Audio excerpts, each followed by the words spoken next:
Hey, what's going on? Picked up a new toy here yesterday and thought I would do a review of it. Um, I didn't buy it because I needed it. I bought it because I wanted something with RadioShack on it. It's kind of like a keepsake because if you know, RadioShack actually went out of business.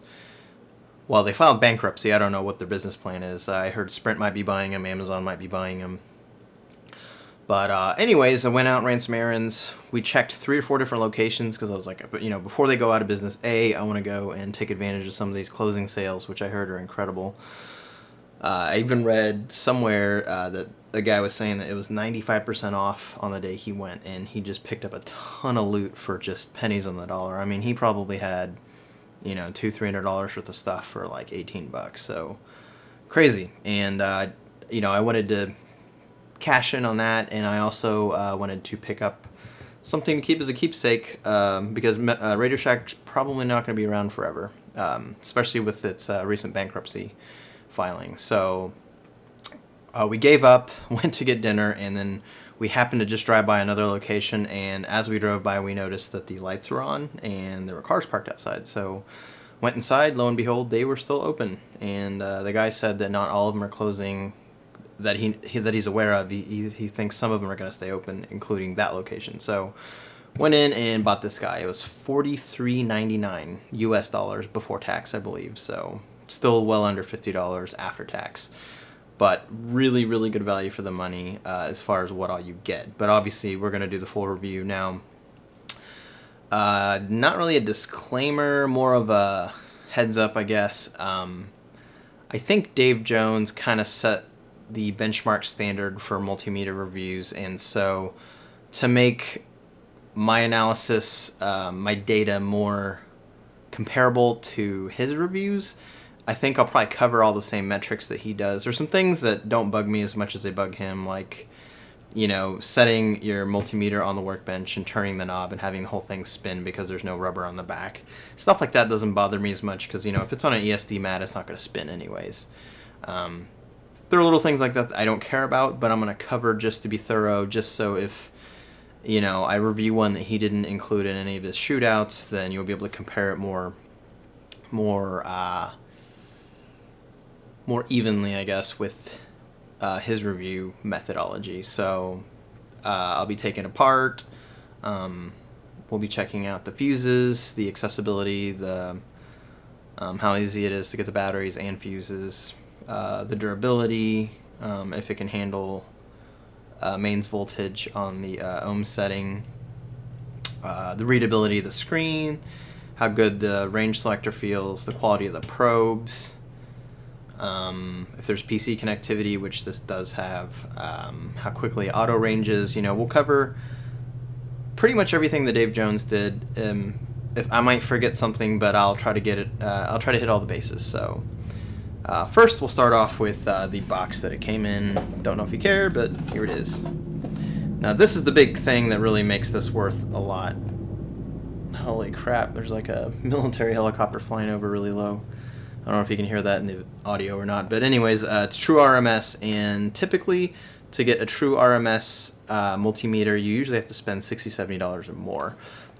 This guy was $43, and it's actually true RMS, and it has PC interface. So that's actually, those two things make this a steal for being sub $50. Anyways, that's the box it came in. There's not a lot to it. I mean, it's typical RadioShack branded product. The manual is just honestly incredible. I don't know how else to word it. Check this out. Pictures. Really, really well laid out. So whoever made this manual did an excellent job. They assume that you know nothing, that you're a complete noob. And it's got pictures. Like someone couldn't figure out how to install batteries. It's one freaking screw on the backside and you pop a couple batteries in, but nope, they still got a diagram. So, this is way more than you would need, and I think Fluke and Agilent assume that anyone willing to spend $300 to $400 on a multimeter probably already know this stuff. But RadioShack knows that, a lot of hobbyists go to shop there, so they actually go through the trouble of making this really, really, really good manual. So It's in multiple languages, but it's really easy to tell apart the different languages using these little tabs. I don't know if you can see them very well. But anyways, yeah. It's got instructions for how to use all the different modes. It's got, where is it? Oh, well, that's kind of a spoiler. We won't look at that. And it's got all the specifications for all the different modes and ranges. And then some FCC information. But the manual, excellent, top-notch. I think Dave Jones would agree that that manual would get a big thumbs up, as he would say. It came with a K-type thermocouple. My Fluke came with one, but my Agilent did not. That I know of. I stand to be corrected. It's U1253B, and I looked everywhere in my box. I can't find it anywhere, so good that it comes with it. I mean, these things cost, what, 50 cents? So if they don't include it, I think that's being really cheap. So as far as including a K-type thermocouple, I think that's awesome. And it's kind of the meat probe type, so there's a little more thermal capacity here, so the temperature will change a little more slowly than, say, Fluke's. Let's see if I can find it. Here we go. Than something like Fluke, the Fluke one, where it's only got to change the temperature of that tiny area versus having to wait for this whole thing to get saturated. So, either way, it came with one. It was free, so I can't knock it at all. That's good stuff. Now, this is interesting. How often do you see a USB-A to USB-A cable, male to male? Not very often. So this is kind of a rare cable, and some people, I noticed in the reviews on RadioShack's website, gave it a crappy rating for this. But, I mean, it's got PC connectivity built into it for $43, and it comes with a cable. Yeah, this isn't a cable you'll be able to find at Walmart, but you can get it on Monoprice for $2, so who gives a shit? So, you know, whoever gave it a bad rating because of this, I think that's kind of poor on their part, but whatever. I guess it's their money, so if they think that this should have been, you know, USB-A and then B, mini or micro on this end, it probably would have been better, to be honest, but since it came with a cable, don't lose your damn cable and it won't matter. It's not like this is some proprietary Apple thing. I mean, it's a standard. It's just not as common as the other USB cables. Also, what I find incredible, it comes with a freaking software on a CD. So if you live off the grid and you got a PC, you can pop the CD in and install the software. So I think that is really cool that they included that, because they definitely did not have to. But yeah, so that's it for the packaging, and I guess next we will take a look at its build. So mine came with a little paint or something dried here. Doesn't really bug me that much. If it were a $300 meter, I would be pretty angry. I haven't tried using alcohol or anything to get that off of there, but build quality other than that, it's really good. That was the bail locking in, by the way, so that wasn't it cracking. I mean, I can't get this thing to twist. It's not even creaking, so build quality, excellent. It's got a rubber surround or enclosure or, you know, case, whatever you want to call it. It's kind of like the Fluke one. The side isn't as protected as with the Fluke, but material is not quite as pliable as the Fluke one. So let's go ahead and pull this off of there. And it actually looks pretty nice. You know, they've sold these Autoranging RadioShack meters, I mean, for the longest time. But they used to be like this without any kind of a rubber protection casing. So I think that's pretty cool that they included that. It also has like a dust cover for the input jacks.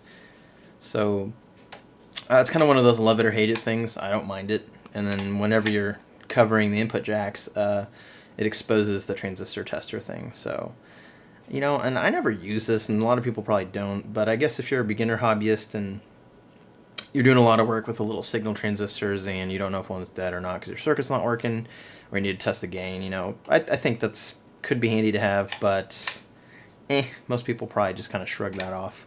But I think this ends up being more of a dust cover. Now, I also think they could have just left this off altogether, so then, yeah, I don't know. Whatever, I'm just being picky, I guess. The buttons are fine, just typical membrane with a rubber button poking through. The range switch, Dave Jones would love this range switch. It is very, very good. There's no spongy mushiness where, you know, you're not quite sure if you're in the right range, because it feels like it could be between two of the ranges. This one is a sharp click.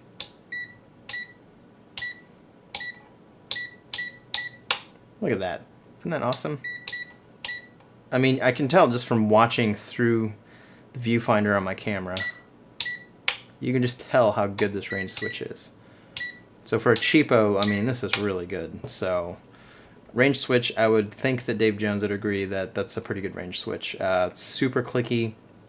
Has a really strong force pulling it into whatever range you move it to. So there's no doubt that you're in the correct range. So I like that. Screen's great. It's not as big as the X-Tech ones, but I'd say it's about kind of like the Fluke one. It's kind of an average size. Really good contrast, super sharp. Viewing angles are fine. As far as the front, I guess that's really it. And the glass is not the really cheap, flimsy stuff on the front, or it's probably not glass. It's probably some kind of plastic, but it doesn't feel cheap or flimsy, and it doesn't make the display distort at all when I push on it. Kickstand is actually, it's okay. It's a little chintzy. The angle is a little, it's leaned back a little farther than what I'd prefer. I prefer something more like that. And it doesn't fall over when you push it, but it does kind of flex and make it move around. So if you're on an ESD mat, that probably wouldn't happen. And you know, you can change the range switch fine while it's on the kickstand. So kickstand's kind of a, it's passable, I think. So one thing to note, even with this on, this range switch actually protrudes just a hair past both of these sides. So I'll probably show you that later. It's kind of a disappointment that they didn't make these stick up or make this flat enough to where it could land on the front without this getting damaged. But most cases, this will probably just be sitting on top of someone's workbench, so it's not that big of a deal. I guess this will be the part where I tear it down and we take a peek inside, look under the hood or bonnet, depending on where you live. So yeah, let's take a look at that now. Alright, so first things first, we've already taken a look at the build quality, so it is time to take it apart. And we'll start with looking inside the battery compartment. AA batteries, so I think Dave Jones would give that a thumbs up since it's not using the crappy 9 volts with their pathetic capacity. It did not come with batteries, but if you're discounting the quality of a multimeter based on it including batteries, I think you might want a new hobby. But AA batteries, no access to the fuses, unfortunately, and there's no separate door to get to the fuses. You actually have to open it up. But the battery door, threaded middle insert, which Dave would also give a big thumbs up to. So let's go ahead and crack her open. There are only 3 screws holding it together.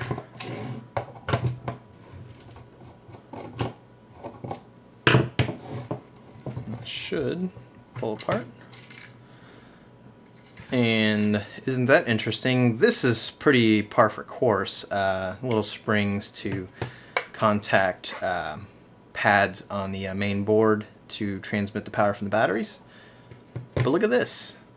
This is where the USB for the PC connectivity is, and there's a little clear piece of glass, or there are no connectors, which means it's using IR. So if we look right there, there's an IR receiver, which means that when you close it, somewhere, oh, right here, there's an IR transmitter, and it transmits through this transparent plastic to send communications out to the PC. So that is actually pretty cool.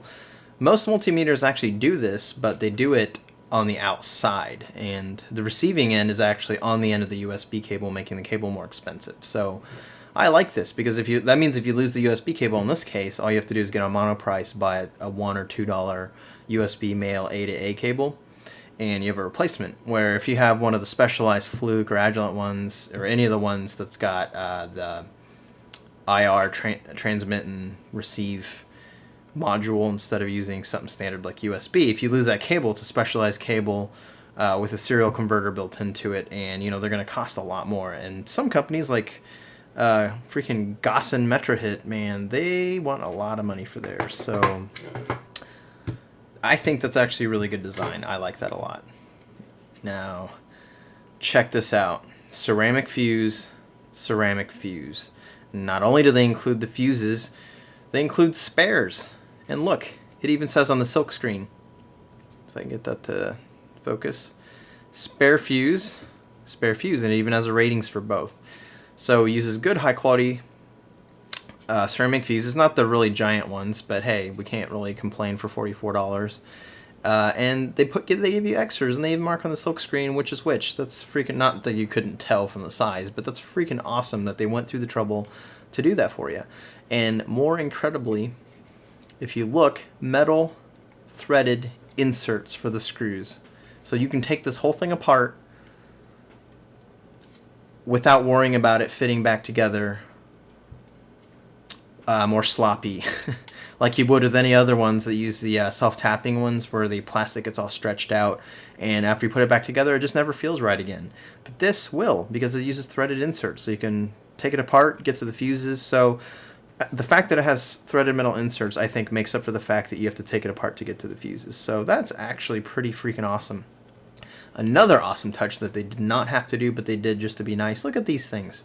It's like the little fabric things that companies provide to make it easier to get batteries out of a battery compartment.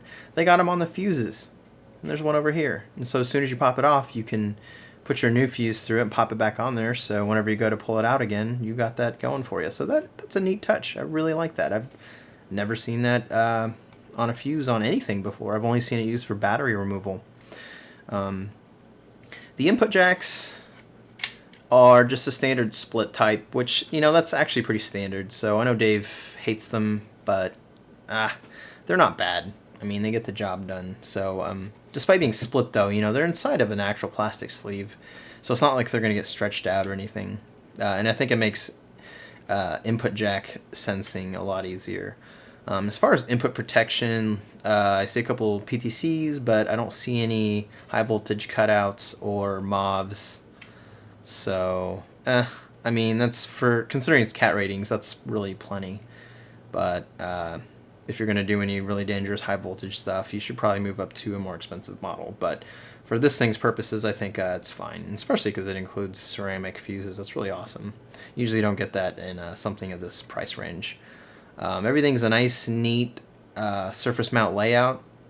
I don't see anything that jumps out at me as being, you know, a really crappy afterthought. So I have to say that that's pretty well built.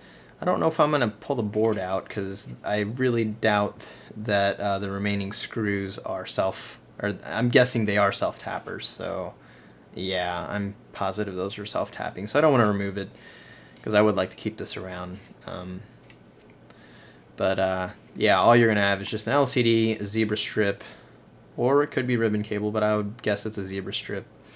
And then the mechanics behind this, and then some of the stupid rubber membrane contact things. I can't complain. I mean, think about it though. Everything Dave Jones wants in a multimeter, this thing has hit so far. Threaded metal inserts, threaded metal insert for the battery compartment too. It doesn't use 9 volts, it uses AA's. It uses ceramic fuses.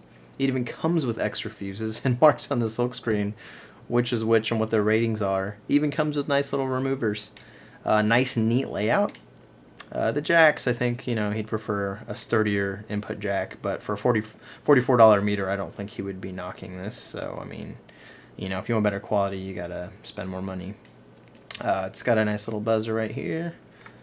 Yeah, I think that's it for the teardown. I'll put it back together, and then we can do some measurements.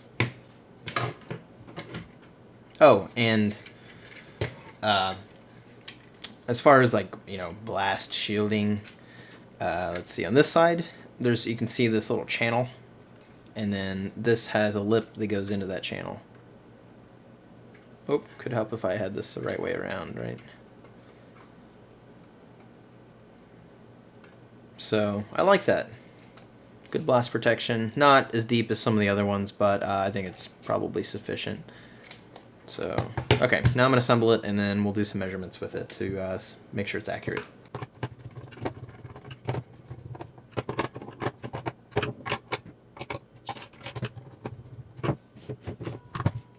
Okay, so I got it back together, which did not take very long. They made this really easy to take apart.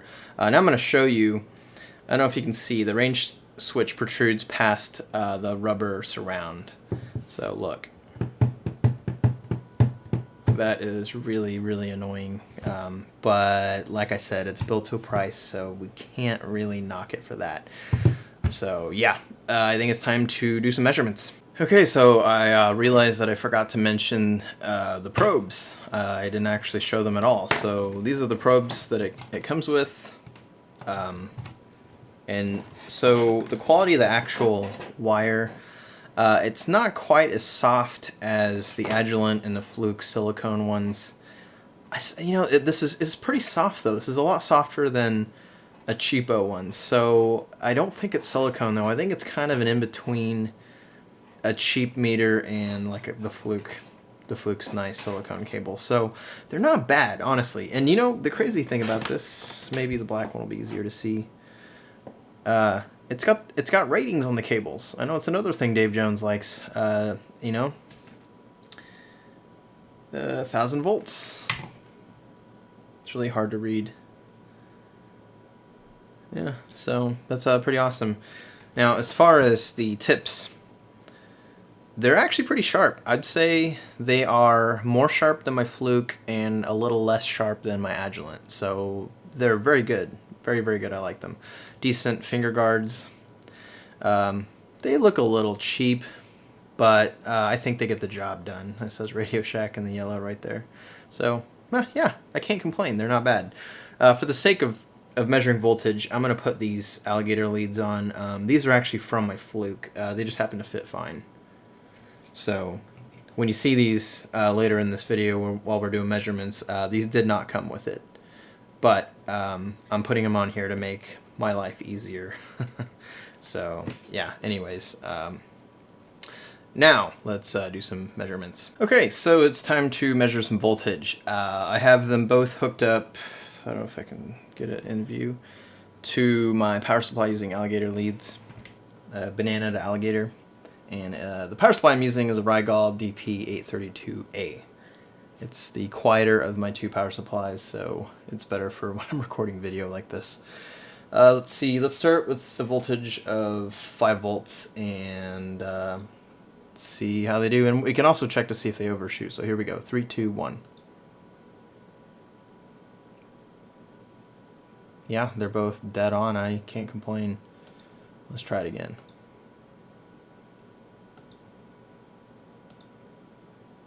Yeah, no overshoot. That's awesome. Let's try 12 volts. Actually, let's do 12.34. So 12.34. Yeah, it's pretty much dead on. It's well within its tolerance that it's rated at. Obviously, the Agilent, it does its range finding a lot faster and locks on really, really quickly. So here we go, 3, 2, 1. But you know, the RadioShack one's pretty quick too. I can't really complain for $43. So I guess let's try a higher voltage now. We'll do, I think the max for this is 32 volts. Let's give that a go. I'm still well within tolerance. As you can tell, this one has a voltage warning saying, hey, we're getting high enough in the voltage now that you might actually get shocked from this. So it's pretty cool that it does that, but not a big deal. RadioShack one does not, but hey, it's $43. Get over it. I think it is now time to measure current. Alright, so it is now time to measure current. So first off, obviously I can't measure both of them hooked up together if we want to get good readings. So I have the Agilent hooked up right now. I'm using my DC load, my programmable DC load. I have it set to 125 milliamps, so I have it hooked up to the milliamps jack, not the amps jack, for a better resolution. I have my power supply set to 5 volts with a current limit of 3 amps, so 3 amps is well over what we're going to be drawing from it, so it should not trip into constant current mode. So I'm going to switch it on now, and yeah, so the load I have in constant current mode, I guess I should have said. So 125 milliamps, here we go. Yeah, just about right on the money. And for all I know, this could be a little more accurate than the actual DC load. I don't know. Could be the other way around, but either way, That's what I was expecting. We use that as a reference. And we'll just, for the sake of time. Now the interesting thing about this, the voltage jack actually shares with the milliamps range. So that's actually quite different from what I've seen with a lot of other meters out there. Okay, so the RadioShack one's not connected, so here we go. Yep, that's just about dead. That's almost exactly what the Agilent read, so that's dead on. Let's kick it up to one even amp. So we'll move this over to the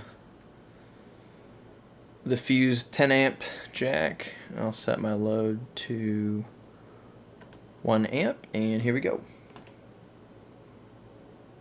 Yep, just about. I mean, that's well within its tolerances, so that is really good. And now we'll hook it up to Mr. Agilent, or I guess technically now Mr. Keysight, formerly known as Agilent. And here, let me make sure I'm in the right range. Yep, here we go. Yep, so that's probably the more accurate one of the two, but hey, like I said, $44 versus what? That's $350 or something, so yeah, pretty good. Okay, so just to make sure I got it on amps, I have it on the 10 amp fused, and I set my Agilent, this is my Agilent power supply. It is a much higher current rating for the channel. It's actually about twice the power of my Rigol one. So I have this channel set to 6 amps. And then I will set, just to stay under the 6 amps so we don't trip it into constant current mode, I'll set the load to, let's do 5.5 amps. So I will switch channel 1 on, and here we go. 5.5, that's, yeah, just about right. Now we will try it on Mr. RadioShack.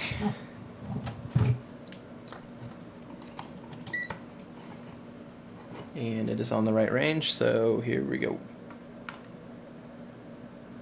5.5, pretty much. I'd say it's probably within its, I think, was it 3% tolerance for the current range? I don't know. I'd have to check, but I would say it's probably within its range. So yeah, pretty good. As far as current goes, I would say that it passes. Okay, so it is time to test the rest of the measurements. We'll do resistance, capacitance, and diode, and I suppose we'll also do continuity. So let's start with resistance. We're going to start with the RadioShack one. And just like with the voltage and current, I'm going to use the same probes so I can just switch the jacks and not worry about it. I think this one is 1 mega ohm. Yep, that is just about spot on. We'll see what the Agilent says. Yeah, they're dead on. So resistance-wise, the RadioShack one is excellent so far. Now let's try, I think this one is a 100 ohm, so we're kind of at the bottom of the range now. Yep, 99.69.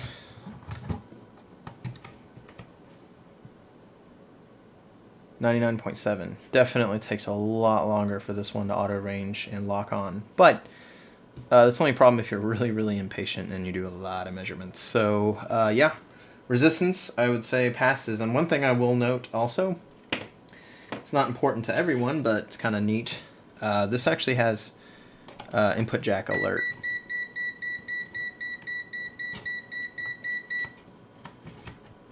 So yeah. Same deal with if you have it on voltage and you have this over on the current one, it'll alert you because, you know, if you do forget, you're going to blow your fuse. So I think it's pretty cool that they do that. Some people don't care for that, but whatever. Could save you some somewhat expensive ceramic fuses. Okay, so we're going to test diode. So we're going to do the RadioShack, and we'll do a red LED, which if it can't light this up, that is a major failure.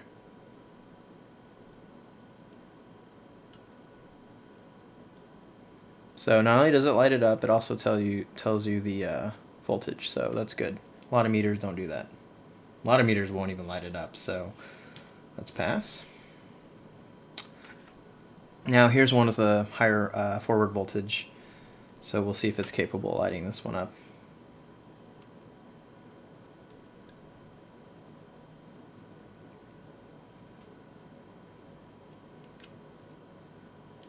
Yeah, so apparently this is a no.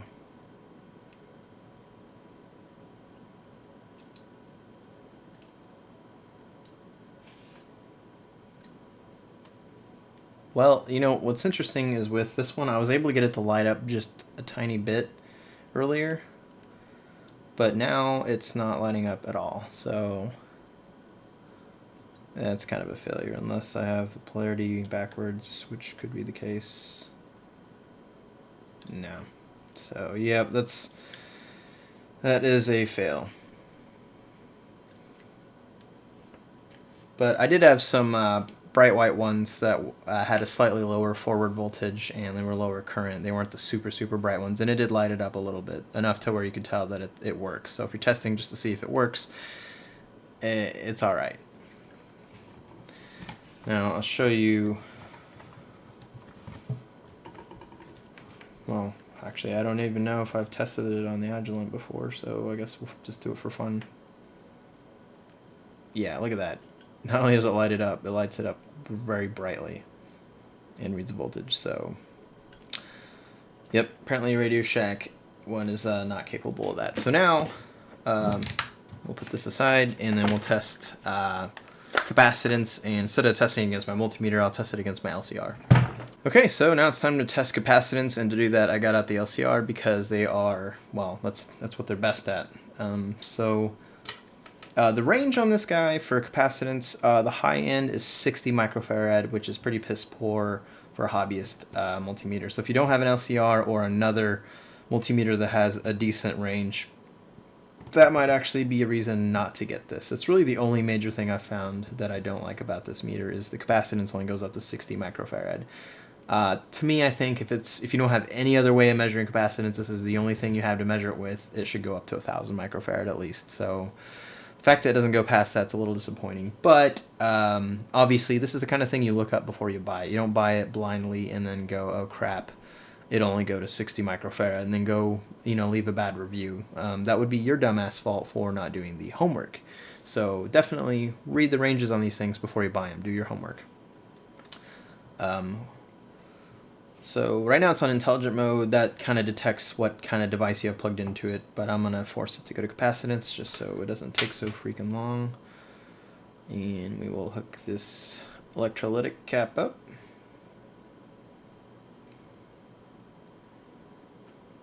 Just a hair under 1 microfarad. Now we will plug it into Mr. RadioShack. And it's just a hair over, so not super exact, but I would bet that that's within the 3% tolerance that it is advertised.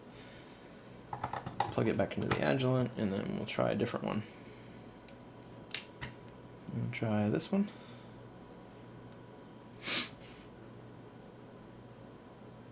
.449 nanofarads. 444, so that's actually pretty close, and I'm pretty happy with that result.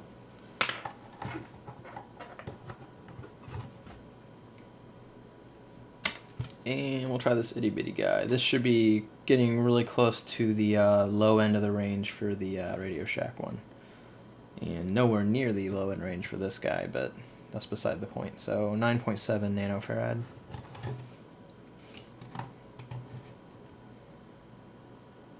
9.62, pretty close. So yeah, honestly, for measuring capacitance, the accuracy is fine, but the range is not that great. So if everything you're measuring is going to be below 60 microfarads, I would say this would be fine. But if you don't have an LCR or another meter that has a better capacitance measuring range, then it could be worth considering getting a different model. But if that's the only thing, and it's really the only thing that I can think of overall with this meter that I don't like. And so if you already have an LCR, I would say this is definitely a decent meter, and you shouldn't worry about the crappy range because you have something else to measure it with. So let's test continuity. I know these are not typical probes, but it's already plugged in here and I'm lazy, so go over to continuity. And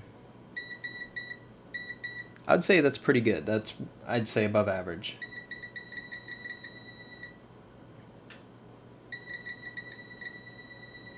Yeah, in fact, I would go as far as to say that that's actually excellent. So it latches, but it's also really quick.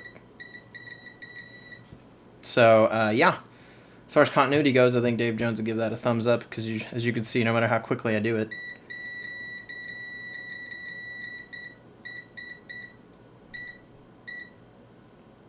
yeah, no matter how quickly I do it, it latches and beeps. So that is really, really, really good. Very impressed with that. I guess the only thing I can think of to test that anyone would probably care about would be the temperature sensor. And that's actually one of the main reasons I would probably use this, to be honest. I'm not saying the other stuff won't be handy. I just already have two high-end well, actually I have a few high-end multimeters that I can use in place of this. So there's no reason I'd use this over one that's more accurate. But this is data logging, which might be handy to plug it into the PC and log data like voltage or temperature or current over time. It'll be handy for that, and especially if it'll export to CSV or something. That'd be really, really awesome. Then I can write some scripts to parse the data, yada yada, make some graphs. But it'll also be handy just to have something to measure temperature with. So if I, obviously if I use my Agilent or Fluke to measure the temperature with, then I can't use it to measure current or voltage or anything else. So it'd be nice to have this guy to be the guy that measures temperature, so then my other two multimeters are free to do whatever I want with them. So let's go ahead and test that. And my Agilent one, I stand to be corrected, but I don't think it came with probes. If they did, I lost them. So we'll fire it up. So this is just a Fluke 87.5. It's kind of the benchmark standard in the world for what a good multimeter should be, just overall. So open, what?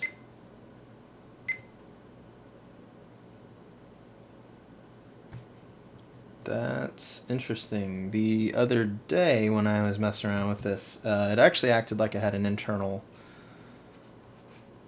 Oh, no, it's this one that does. Never mind. I was thinking... I thought this had an internal temperature sensor, but I think it's the Agilent one that does. And not this guy. So that would actually explain that.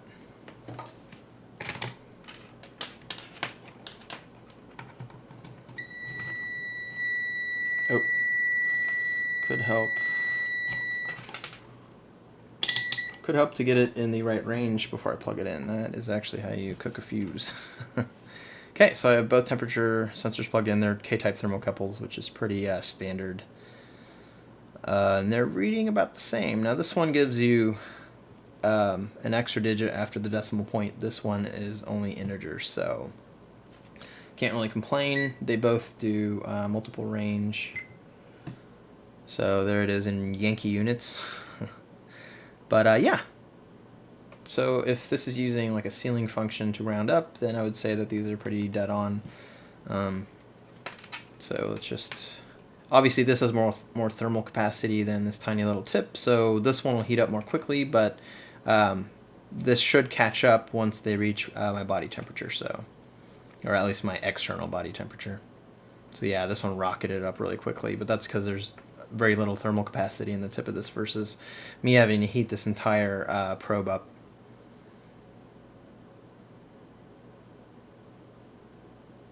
Well, doesn't seem like...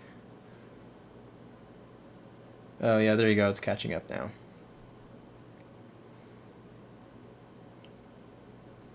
And that's probably about right for external body temperature, so yeah, I'd say it's, for using it as a temperature sensor, it's a pass. Now, what we'll test is to unplug it. Cool thing is, it has a built-in temperature sensor, which is awesome. The Fluke does not include that, so it's saying that it's 79 in here. Check this out. 79. So I would say even the built-in one is pretty dead accurate. So really, I can't complain. It comes with a thermocouple as a built-in one on the inside. If you're just in a pinch, you're doing some data logging and you just need to know what the rough ambient temperature in the room is, just to put in your notes during your experiment, and you don't have any other kind of thermometer laying around, that would work in a pinch, because as you see, it is pretty much dead on with what the room temperature actually is. And that's built in. You don't even need to get your thermocouple out. But if you do need to measure temperature or something, you can just stab this into whatever you're measuring, plug it in, and then you're good to go. So as far as temperature measurement goes, I give it a thumbs up. And a double thumbs up for actually including the temperature sensor. Freaking cheap-ass Agilent couldn't include a 50-cent thermocouple, which is just a little annoying, considering, you know, you pay $350 for the meter to begin with. But I guess I'm just complaining. But I think that's it, and I should probably sum it up. It does do some other stuff. It's got the transistor tester. It'll do frequency and duty cycle, and so I guess there's some other stuff I can cover. It does. It's got a rel, so you can take measurements relative to. You can use this to zero it out basically, and use it as a relative zero. You can manually change the range. It's normally auto-ranging, but then you can force it into a different range. This is just a secondary button. I don't know why they call it select. It should say like shift or function or something else, but either way it's yellow at least to match the secondary print on the front of the meter, so that's fine. It says PC interface right here. The fact that it's true RMS and does data logging and is sub $50 is incredible. So as you saw though, I mean, it's excellent build quality. The probes are decent. Continuity tester is excellent. Comes with a temperature probe. Comes with software. Comes with a freaking cable. I mean, overall, if I had to rate this out of 10, I would give it. But see, that's the hard thing. It's hard to rate this on any kind of a scale, because when you put price in as a factor, if price weren't a factor, obviously I would say that this is a kind of a piece of junk compared to maybe the Agilent, or actually. No, actually, I can't say it's a piece of junk compared to the Agilent. The Agilent has a ridiculous battery life. I mean, by ridiculous, I mean unusable battery life. Half the times I turn it on, I get the low battery indicator, and I have to plug the stupid thing into the wall to charge it, which is really annoying. As where my Fluke, I don't even know if I've changed the battery one single time, and I've had that thing for years. So there's a lot of different metrics you got to measure these things on, and who cares if the Agilent has way better resolution, faster auto ranging, and all kinds of other features, and an OLED screen if the freaking batteries are dead half the time you pull it out of your drawer. So for that, honestly, I think this is still a better meter than the Agilent. The Agilent's kind of I have money to throw around. I want a really high visibility OLED screen, and I want a menu system, and I mean, it's got a couple things that the Fluke doesn't, but between the two, the Fluke 87.5 wins hands down.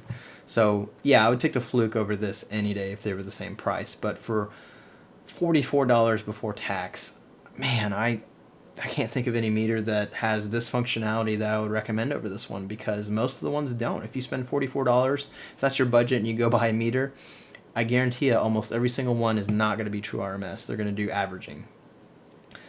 And if your waveform isn't a perfect sine, you're going to get some really, really, really wonky readings. So true RMS and PC interface, you know, just because a meter has PC interface doesn't mean they're going to include the, you know, $50 to $100 proprietary cable, or if it's a Gauss and Metra hit, you know, like your freaking $500 to $1,000 cable. You know, this comes with everything you need, including the software. So really, overall, excellent meter, excellent build quality. I honestly can't think of anything to knock it for, except for the capacitance range is a little crappy. It's only 6,000 count and only 4 digits, but that's pretty normal for a meter in this range. Oh, and before I forget, it doesn't have a backlight. So if you're going to be taking measurements inside of a cave, you probably should opt for one that has a backlight. But that's not really too big of a deal, because most people will be using it on a workbench with plenty of lighting. Yeah, I think I nailed everything. So you might not be able to get this much longer. This could be one of those things that'll only be available for a few more months, and then RadioShack will end up closing every one of their stores, and this will be, you know, some ancient collector's model. So don't know if anyone watching this will even be able to buy one of these, but I thought I would just share it and review it because RadioShack is always had a really big name in the hobbyist crowd in the past, and I know they've been kind of dying off and just barely surviving on cell phone sales, but it's kind of sad to see them go. And I thought, as a last hurrah, I'd go pick one of these up because I mean I want it for myself anyways. I do want to have a RadioShack branded meter, so someday in the future I can break this out and be like, check this out, I bought this the year but they went out of went out of business. So that is my really long-winded Dave Jones style multimeter review. I will see you guys later.